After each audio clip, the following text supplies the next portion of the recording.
Good evening and welcome to the fastest half hour on the cryptid world, This Week in Bigfoot, the news show that scours the internet and the Bigfoot community each and every week to bring you the people, places, and stories making headlines around the Bigfoot world. Then we take it and wrap it up in a nice, neat 30-minute package. If it has to do with Sasquatch, Bigfoot, or the Wildman, we've got it all covered. And let me tell you, it was another busy week, that's for sure. The Hand is back, and this time MK Davis is throwing his hat in the ring in the search for answers. We've got the controversial Bigfoot researcher in studio to bring us up to speed. Mike Luci takes a look at the life of Claudia Ackley as the Bigfoot world says goodbye to the dedicated researcher. Snowwalker continues his jabs at Thinker Thunker in a brand new 2 Minutes With, and the BC-19 expedition gets set to head into the wilds of Northern California. These stories and much more, so grab a drink and settle in. Let's get to it. 911, what are you reporting? He's walking upright like a man. With someone or something going around out here. But he went back up the mountain. Get somebody out there. What's going on now, sir? That son of a bitch is about 6'9", I don't know. He's all black and big. He is big. We start off tonight with probably one of the biggest stories currently making its rounds in the Bigfoot community, and that's the Hand. The Hand of unknown origin is back. Some 20 years ago, a strange-looking human-like hand was found in a dump in Montana. At least that's how the story goes. Since then, this unusual hand, that some say is connected to Bigfoot or once was, literally, has been handled by everyone from Carnival Barker and Bigfoot promoter Tom Biscardi to Don Monroe and presently Sharon Day, traveling from coast to coast, being displayed and analyzed in a somewhat feeble attempt to verify its origin. The Hand's return to the public eye and most recent journey now includes this man, MK Davis. He's recently been able to see it firsthand, no pun intended, inspect it up close and film it, and is now asking the question, does this hand belong to a Bigfoot? This Week in Bigfoot recently caught up with the controversial Bigfoot researcher to get his take on the return of the Hand of unknown origin. So listen, what's going on with this hand thing? That's what I wanted to talk to you about. You know, we do this weekly show called This Week in Bigfoot, and we talked about the Gatewood stuff, the whole thing with that upgrade stuff. But here's the thing is I need to get the story about the Hand from you. I did see your videos. So I did see your recent appearance on Sasquatch Discovery. But I wanted to get just a little bit of sound bites from you. If you can tell me, I know the Hand goes back a while, so give me the story of the Hand up until MK Davis gets a shot at it. Yeah, well, I mean, when I first heard of the Hand, Don called me and told me, and he gave me the kind of the story on it, that the police had it, and this is up there in Montana, and they had found a man had found it in a dump, and he had turned it into the police. The police went and had it looked at, and the person told him that it was not a human hand, and it was not the hand of a bear. So he has it now. Why is it back in the public eye? Don got it back. He had several people kind of intervene and got it back. I'm not sure if Biscardi had it or Ketchum had it or who had it, but he got it back. And I think he had to pay a couple $100. Yeah, to get it back. Kind of a creepy looking thing. But he had mistakenly preserved it in denatured alcohol, which destroys DNA. So it was just a mistake. I think he had this gentleman at a conference told him to do that, and it was the wrong thing to do. You live and you learn, you know. Yeah, well, that's the last place you can generally get good information is at a Bigfoot conference. Isn't that something? Yeah, that's the truth, man. That's the truth. So I heard, I heard you on a show, and I listened to the show, and of course, it's always great to see you, and I'm really glad you joined me today. And so you think it may be I heard you say it may be from a Squatch. Well, if you gotta at least consider that possibility. If it's not outright a bear or a person, well, it's a hand, definitely a hand. Who has a hand that's not a bear or a person? That would be a primate or perhaps a Squatch. So there you have it from MK Davis himself. But we here at This Week in Bigfoot tend to like to dot our I's and cross our T's when it comes to getting the facts straight and separating fact from fiction. So I did reach out to Todd Dishotel, who runs his own DNA lab at the University of Massachusetts Amherst, about the possibility of extracting DNA from this hand regardless of what it's been through. So once Todd gets back to me, I'll get back to you, and hopefully we can help solve this 20-plus year mystery. The Bigfoot community was saddened to hear about the passing of researcher Claudia Ackley, who was found in her Tennessee home on July 3rd. Known for suing the California Department of Fish and Wildlife to prove Bigfoot's existence, she also claimed to film one in the mountains near Big Bear, California. Claudia Ackley says she was walking down this remote trail near Lake Arrowhead when it happened. Are your kids scared? Oh, they won't come out. It was dusk, March 27, 2017. After her encounter, Claudia dedicated her life to prompt real investigation and research on Bigfoot to prove it was not only real, but dangerous. Ms. Ackley said her Squatch sighting took place on the evening of March 27, 2016. She even took footage of the alleged creature, which I'll go ahead and play for you now. I swear to God. Mom? Is it by the tree? Yeah. In the shoulder? Yeah. I want to go home now. Did it move? So what I do is I continue walking closer to try to tell myself, am I seeing a shadow at tree stump? At that point, I see his head turn, so I know that I'm not looking at a shadow. And this is where I stop, and this is where everything pretty much happened. She thought the creature weighed around 800 pounds and looked like a Neanderthal covered in orangutan-colored hair. She said it had a huge head and black almond-shaped eyes. But one particularly interesting detail she noted about it was that it also had huge ears, which is very uncharacteristic of Bigfoot reports. Upon returning to that spot the next day, Ackley said she found two five-toed prints that respectively were 22 and 13 inches long. After the California Department of Fish and Wildlife said her sighting was a bear, Ackley partnered with Todd Standing to file the controversial lawsuit. Standing had previously filed a similar one in British Columbia, and the two planned on using some of Standing's hair and prints, along with alleged DNA samples, to prove Bigfoot's existence. But the lawsuit was ultimately dismissed. Now, just to clarify, Claudia's partner, Ed Brown, made it perfectly clear her death was from cardiac arrest and said, quote, "There is nothing to suggest anything upward or anything related to any conspiracy theory." Brown says he wants to protect Claudia's legacy, who he said had a heart the size of Texas and wanted to help everybody. We here at This Week in Bigfoot send our condolences to the Ackley family and recognize her contributions to the Bigfoot research. Regardless of your thoughts on her, you can't say she didn't try pushing the ball further in this field, and for that, will greatly be missed.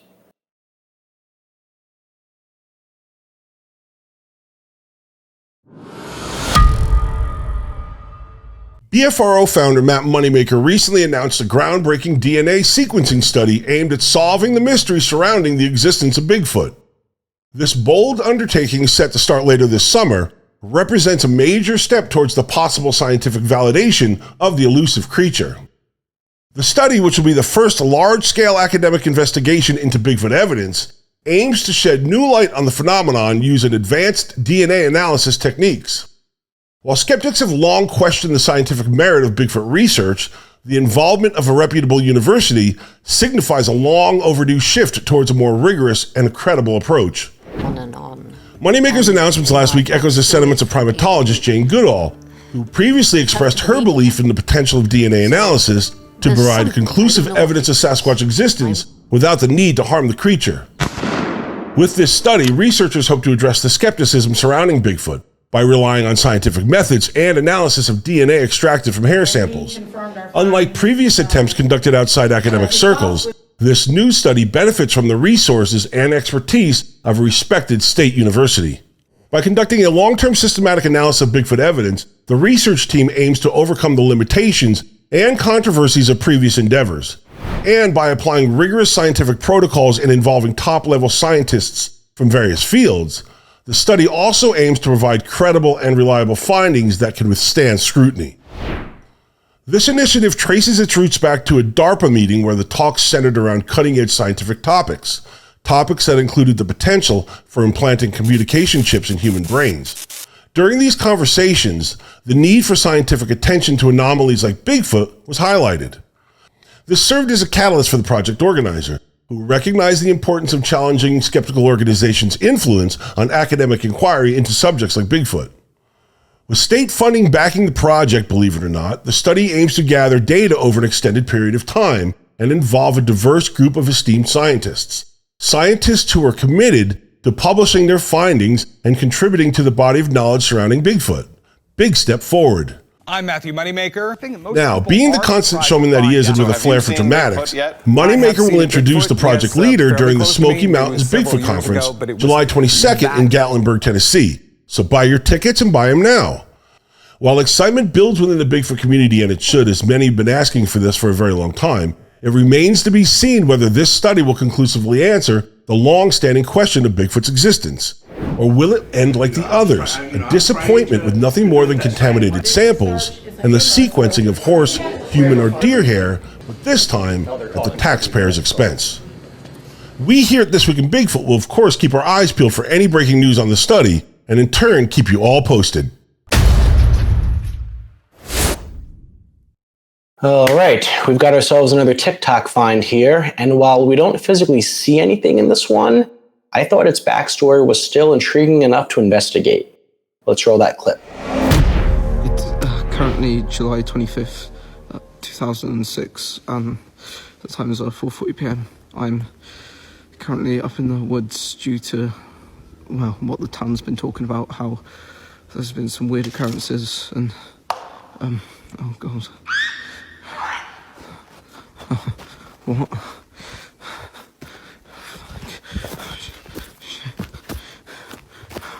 Okay. Oh, fuck. Okay. Alright.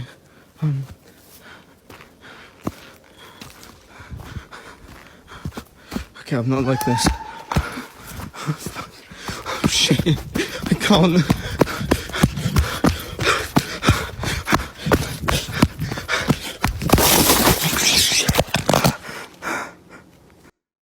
Posted by TikToker Brendon, this video was allegedly taken in 2006 near Burnsville, West Virginia.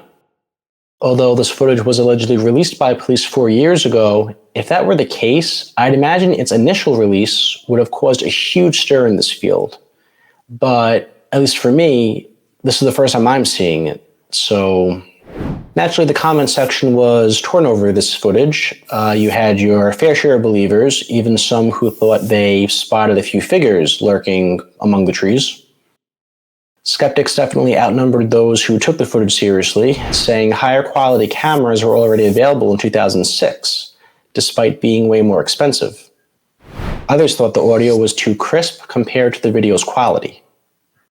And a lot of people dogpiled on the cameraman's accent, which for them, given the footage's alleged location, was enough for them to call BS.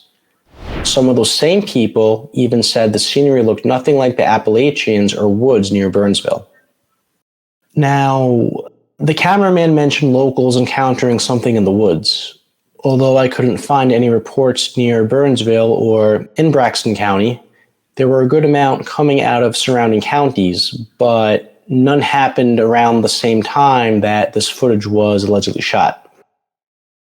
On top of that, I did some research on unsolved missing person cases in West Virginia, but found none involving males that vanished on or around July 25th, 2006. And any that even went missing that year, they vanished nowhere near Burnsville. So, Based on my findings, this one seems to be all but debunked.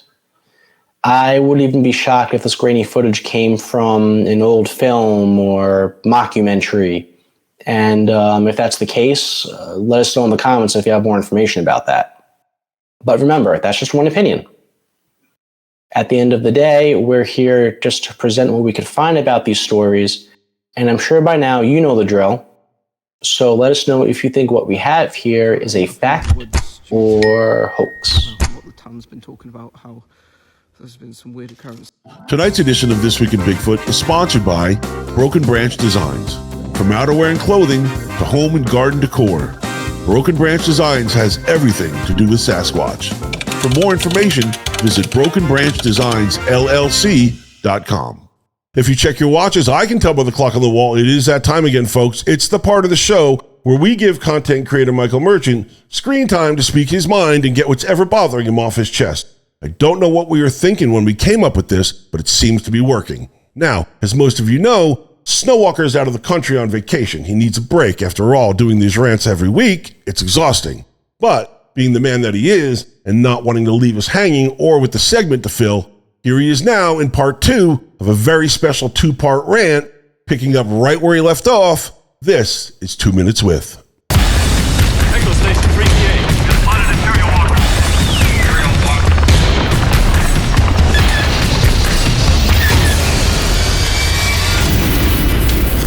Echo Station 3PA. Just spotted Imperial Walker. Imperial Walker's on the north. But I need you to be funny. Look, I don't have an unlimited amount of funny. Wasn't this good enough? I can't produce this kind of evidence every week, you know. What about the voice of Sasquatch? How can you debunk that?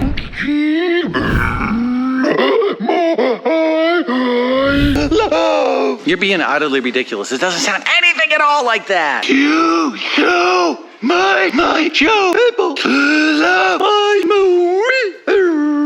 Face picture, you show my not a mask, not a mask, it's not a mask. Kruger-Dunning effect. Look it up. People who don't know shit think they know a lot. People who know a lot are humble and question their conclusions, seeking accuracy and truth. I don't know if I can do 5 minutes. It would have to be a 2-parter. That would be perfect, a 2-parter. It's exactly what I need. Be funny. Funnier than last time. Yeah, that's an awful lot of pressure that you... I knew you'd step up to the plate. I knew you were good for it. Kudos to you. You're the fastest. Come on, buddy. Come on. Good boy. Surely you would agree the Patterson track is legit. Stop calling me Shirley. That's what she said. It's a double bear track. How can you say that? They filmed the Sasquatch making the track. Logical fallacy. I don't see how. Confirmation bias. That has anything to straw man. I think you said logical fallacy. Why are you yelling at me? I'm not yelling. My caps lock is broken.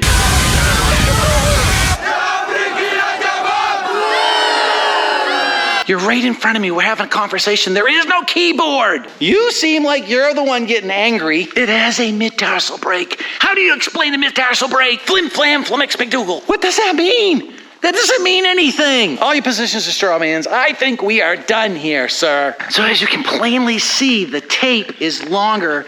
See, the arms are the same size, and the torso in Patty is longer, and the legs in Patty are significantly shorter, 10 to 20%. So you're saying if this guy just aired 5 to 10% on either end, that would account for the discrepancy? And the other thing backing my claim is common sense and simple, scientific, measurable, repeatable proof. No, that's not what I'm saying at all. I'm saying it's amazing evidence that Patty was a Sasquatch. Seems a little convoluted to me. Why didn't he just use a ruler? Look, man, I'm sorry. I'm all out of funny. I don't have any left in me. I knew I could count on you. Remember, be funnier than before. Funnier. I don't know. What else is left to cover? I covered the Halloween mask, presented it as a bodied head of a Sasquatch. The eyelashes on Patty from a 1967 16mm film, super enhanced by AI, computers, and sophisticated algorithms. The idiocy of the serial debunkers constantly claiming it's a straw man argument, refusing to look at the evidence. Oh, well, what else is there? What else is there? Talking Sasquatch. Oh, yeah, the talking Sasquatch. I covered the talking Sasquatch. Learn all about that in my new book out on Amazon now. How about Sasquatch that called on the phone from Russia? The Russian-speaking Sasquatch. No, I missed that one. Well, there you go. That's perfect material. I don't even know what to say about it. Sasquatch called him on a telephone.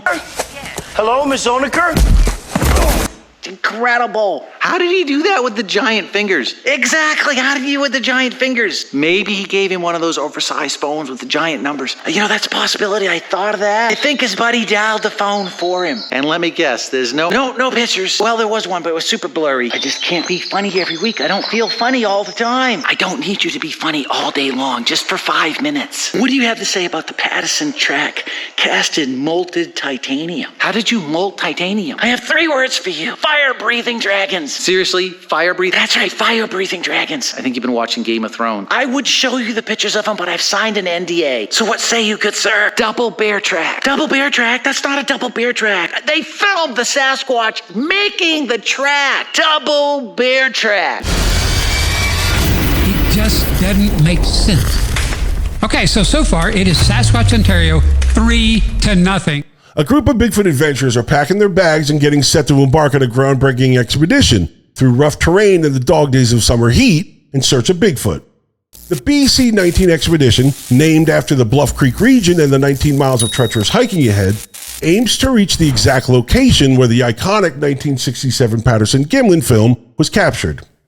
This historic undertaking will be documented in the Sasquatch, A Search for Saba series, along with 2 forthcoming documentaries, Western Bigfoot Exploration and Trailing Giants. Bluff Creek, nestled in Northern California's Humboldt County, has held a long-standing allure with Bigfoot enthusiasts and adventurers, starting with Jerry Crew in the late 1950s. Crew worked as a bulldozer operator in Bluff Creek, California, near the Six Rivers National Forest. In August of 1958, Crew made an intriguing discovery while working on a road construction project in the area. He stumbled upon a large set of mysterious footprints imprinted in the soil. The tracks measured around 16 inches in length and displayed a distinctive elongated shape, 5 toes. Now, 65 years later, the BC-19 expedition is looking to reignite the spirit of exploration that once captivated the region. The journey will start at the mouth of Bluff Creek, where it converges with the Klamath River. From there, the team will head upstream, forging their path predominantly through the creek itself as there are no established trails. This rugged and demanding endeavor will test each member's endurance and determination. This Week in Bigfoot recently caught up with well-known Bigfoot icon and BC-19 team member Kip Morrill to see what he had to say about the upcoming expedition. I think that maybe as the old guy, I'm probably the one that probably will take things more conservatively than most. But I'd probably say that, you're Ron Mann and, Jonathan Easley. Those are pretty go-to young guys that have smarts and have some good common sense and things like that. I have a tendency, like I said, as I've gotten older, to be a lot more careful and conservative. So I'm that guy. I hope that I kind of bring maybe that level of calm, maybe, in being in the emergency services for, 30 something years. The one thing that we learned was it's not my emergency, because if it was, who would we call, kind of a thing. And it's kind of that attitude, just kind of, hey, let's think things through. Let's keep it calm. Let's just, be thoughtful about how we proceed, what we do, and it may be at some point that, we decide that, hey, this is just not working. I don't know. There's a lot to be, yet to be known. So not until we really start hiking. I do think that, I don't know the experience level of everybody, and I consider myself a novice. I've done a lot of hiking and backpacking and things like that. But even then, hiking in a creek with weight, it's going to be interesting. We want to wish Kip Morrill and the rest of the BC-19 the best of luck. Stay safe and happy trails. We will, of course, keep you apprised of their progress. And if you would like to donate to their project, you can always check them out on the Cash App and just search BC-19. I'll put the link to it in the description. Today's episode of This Week in Bigfoot is sponsored by Got Knockers Apparel and Clothing. From hoodies and caps to soaps, keychains, and bats, Got Knockers has everything you need to show your love of Bigfoot. For more information and to shop their items, be sure to visit the Got Knockers page on Facebook at facebook.com/Got Knockers. Hey, Got Knockers? Ever since I started doing the show, it made me realize how big outlets like Instagram and TikTok are for finding some of these weird-ass videos we cover in these segments. Maybe you've already seen this next one we're about to check out.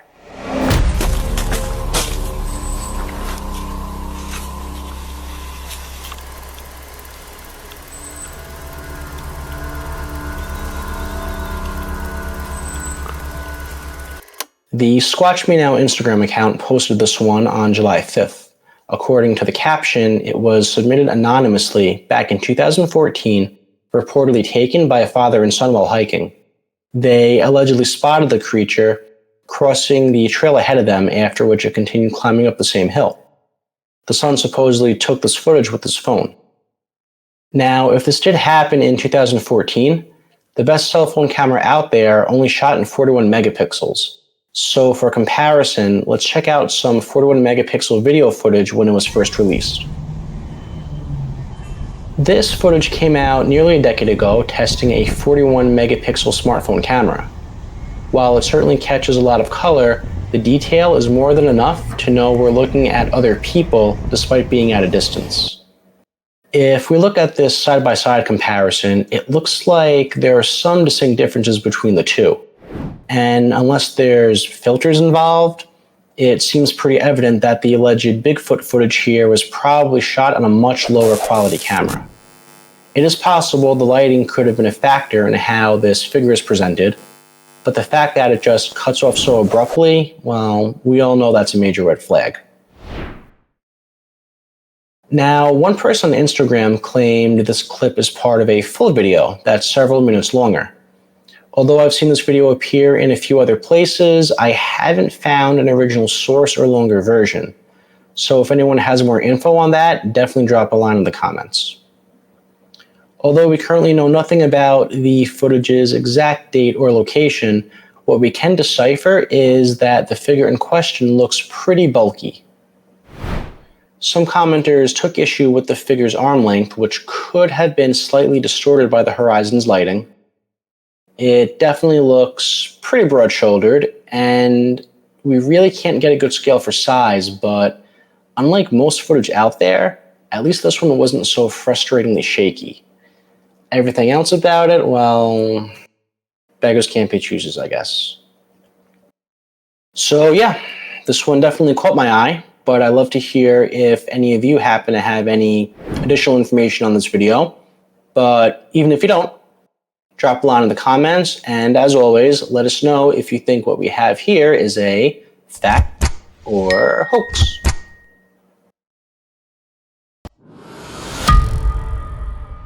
It's time to catch up to speed on a couple of recent Bigfoot podcasts and live streams. First up, and first time on the show, believe it or not, Phil Polling's Para Breakdown. In the channel's newest debunking video, Phil takes a look at longtime hoaxer Sonny Vader and his latest attempt to fool the public. Take it away, Phil. Yeah, I believe this one. You can see it blink too. The one eye is reflecting in the IR light and it blinks. A man in a suit wouldn't show like that.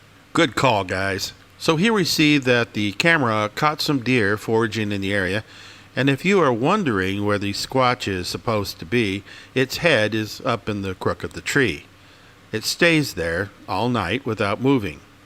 I brightened the image so that we can see how it stays there in one spot, not moving all night. I would say it's rather odd behavior for an apex predator. It could just jump out and grab a deer at any time, but apparently it likes watching deer come and go and watch the times when they aren't there. And then the video cuts to daylight and it's still there, but this time it's swaying back and forth. I must say at this point that it's a giant puppet created by Sonny Vader for the express purpose of making these semi-convincing videos. In fact, you won't see this in any other videos, only Sonny Vader's. Next up, and also first time on the show, it's Ken King exploring the different ideas in the quest to further the knowing of what might unlock the doorway to many of the strange and unsolved mysteries that so many people have encountered. At least that's what the description says. It's Arkansas Bigfoot when it all goes silent. Check it out. I think it was a couple years ago as we approached the edge of the woods that I clearly heard Onku say, walk with intention. And at that moment, it wasn't really registering with me, why then, why that. But as we've gone along, I believe through our conversations, you know, all the different things that are brought to us to discuss, I believe, well... Don't step on Mrs. Lumpy. We found the boy a little bit ago walking in. Hopefully they'll find each other. But as we have gone further along in realizing all of our conversations are also creating a frequency, and if we're walking with intention accompanied with the frequency of word, ultimately it could have helped become responsible for the multitude of experiences we started having also. In the third slot this week would have been Squatch Detective Steve Culls, but since I feel you guys get enough of me as host of the show each week, the last thing I wanted to do was shamelessly promote my appearance on Steve's last show. But then again, what the hell? I'll ask you this. Do you believe Bigfoot to be flesh and blood? Nah, here we go. Now, I knew this was going to come out. I just didn't know when it was going to come out. So I almost knee-jerked reaction and gave you an answer real quick, but I figured being the showman that I am, I will walk you through my process. When I first started, right, I was like, all right, flesh and blood, flesh and blood, flesh and blood, flesh and blood. But the more that I've gone down this road, and the more conversations I've had with people, and the more evidence I've looked at, and the more lack of evidence I've looked at, and the more that it should be this and it should be that, is I am firmly on the fence that it is just left of right in the middle of, I used to think it was flesh and blood, and now I think it's something not off of a spaceship, so don't get me there, don't put me there, and it's not jumping through portals, but there's some sort of something going on there that we don't know about that doesn't, it's just not flesh and blood, because A, it would have been captured, killed, or run over by now. That's just a fact, and if you say there has been, then more of them would have been shot, ran over, or captured by now, or captured on camera conclusively. There's just not enough physical evidence. This creature, regardless of how smart people may think it is, it's just not that smart, because we have human hunters in the depths of the jungles. These guys are professional. They kill tigers for a living, right? In India and in Bangalore, they kill illegal prey. These guys kill these tigers illegally for the trade, for the trafficking trade. Even these guys are getting caught on trail cameras, right? And these guys are human beings that can know, they can see a trail camera. They spend their entire life in the jungle. So even these guys are getting captured on trail cameras. So if these guys get captured on camera, regardless of how smart you might think Bigfoot is, it's just not as smart as to outwit all the 450,000 trail cameras that are introduced into the already existing catalog of trail cameras that are in the wilds right now. So there's where I stand. As the summer heats up, Bigfoot conferences continue to draw in record crowds from coast to coast.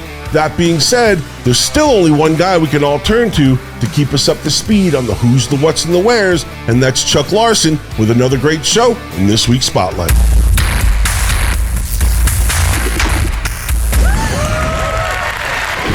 Blue Mountains Bigfoot Festival, August 11th, 12th, Baker City, Oregon.